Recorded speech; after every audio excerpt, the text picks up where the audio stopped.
నేటి పునీతులు పునీత అతనాసియస్ గారు. Angelus Domini nunciavit Mariae. ఇది నా అభిప్రాయము. దేవుని వైపు మరలుచున్న అన్యులను కష్టపెట్టరాదు. గురువారం, మే 2, 2024. మొదటి పఠనం అపోస్తలుల కార్యములు 15వ అధ్యాయం 7 నుండి 21 వచనాలు.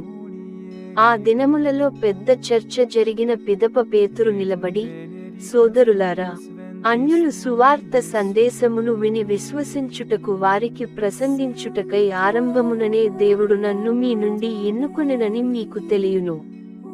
మానవుల హృదయములను ఎరిగిన దేవుడు తాము మనకు ఒస్గినట్లే అన్యులకు పవిత్రాత్మను ప్రసాదించుట ద్వారా తన సమ్మతిని వెలిబుచ్చియున్నాడు. మనకు వారికి మధ్య ఎట్టి భేదము ఆయన చూపలేదు. వారు విశ్వసించిరి, కనుక వారి విశ్వాసమును బట్టి వారి హృదయములను శుద్ధి చేసెను. కనుక మనముగాని మన పూర్వీకులుగాని మోయలేని బరువును విశ్వాసులపై మోపి, మీరు ఎందుకు దేవుని ఇప్పుడు పరీక్షింప ప్రయత్నించెదరు? ప్రభుయేసు అనుగ్రహము వలన రక్షింపబడుదుమని మనము విశ్వసింతుము. అట్టివారు రక్షణ పొందుదురు అనెను. అన్యుల మధ్య దేవుడు తమ ద్వారా చేసిన సూచక క్రియలను ఆశ్చర్య కార్యములను గూర్చి బర్నబా, పౌలును తెలియచెప్పగా, ఆ సభ అంత విని కిమ్మనకుండెను. మాట్లాడుట పూర్తి అయిన పిదప యాకోబు లేచి, సోదరులారా, ఆలకింపుడు. ఎట్లు దేవుడు మొదట అన్యులపై శ్రద్ధ చూపి, అందుకొందరిని తన సొంత ప్రజలుగా చేసుకొనెనో సీమోను వివరించియున్నాడు. ప్రవక్తల ప్రవచనములు ఈ విషయమున పూర్తిగా సరిపోవుచున్నవి. పరిశుద్ధ గ్రంథము చెప్పునదేమనా, దీని తరువాత నేను మరల వచ్చి పడిపోయిన దావీదు ఇంటిని లేపెదను, దాని శిథిలములను కూడదీసి మరల దానిని నిర్మించెదను.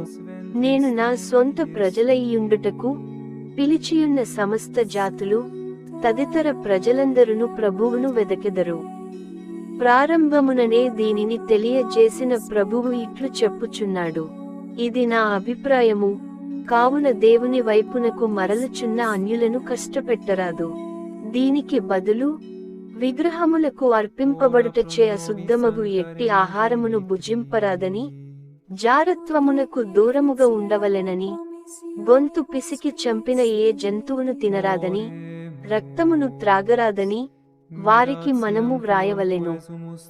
ఏలయనా, ప్రతి విశ్రాంతి దినమున ప్రార్థన మందిరములలో చాలా కాలము నుండి మోషే ధర్మశాస్త్రము చదువబడుచుండెను. అతని వాక్కులు ప్రతి పట్టణమునందు ప్రసంగింపబడుచున్నవి అని పలికెను. ఇది ప్రభువు వాక్కు.